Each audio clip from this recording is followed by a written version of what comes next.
આ તરફ રાજકોટમાં પણ વરસાદ આવ્યો હતો, જો કે વરસાદને કારણે મહાનગરપાલિકાની પોલ ખુલી ગઈ છે, અનેક જગ્યાએ પાણી ભરાઈ ગયા। શહેરમાં દિવાનપુરા વિસ્તારમાં મસમોટા ખાડા પડવા લાગ્યા છે, ભૂવા પડી રહ્યા છે, જેના કારણે રસ્તો બંધ કરવાની ફરજ પડે છે। રસ્તો બંધ થતા રાહદારીઓને પણ મુશ્કેલી પડી રહી છે। યોગ્ય કામગીરી ન થતા ફરી એકવાર આ વિસ્તારમાં ખાડો પડ્યો।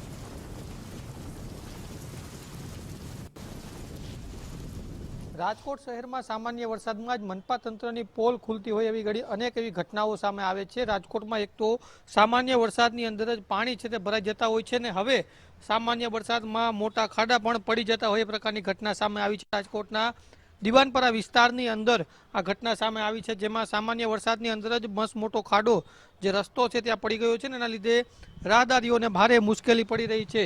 સામાન્ય વરસાદની અંદર જ આ પ્રકારની હાલાકીનો સામનો છે તે રાજકોટવાસીઓને કરવો પડતો હોય છે। ગત વર્ષે આ જ જગ્યાએ જે ખાડો છે તે પડ્યો હતો, જો કે યોગ્ય સમારકામની કામગીરી ન થતાં ફરી એક વખત રાહદારીઓ છે તેને મુશ્કેલી પડી હોય એ પ્રકારની ઘટના સામે આવી છે।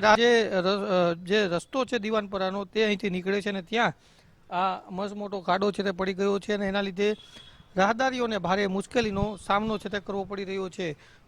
જે મનપા તંત્ર છે તેમના દ્વારા પ્રી મોન્સૂનની કામગીરીને લઈને પણ અનેક સવાલો તો છે તે ઊભા થતા જ હોય છે। ફરી એક વખત આ પ્રકારની ઘટના બનતા મનપાની કામગીરી છે તેને લઈને પણ સવાલો છે તે ઉઠી રહ્યા છે, કેમ કે વારંવાર આ પ્રકારની ઘટનાઓ સામે આવે છે કે જેમાં સામાન્ય વરસાદમાં પાણી ભરાવું કે પછી આ પ્રકારે મસ્ત મોટા ખાડા પડવા। કેમેરા પર્સન દેવજી રંગાડિયા સાથે ગૌતમ બેડા, ગુજરાત ફર્સ્ટ, રાજકોટ।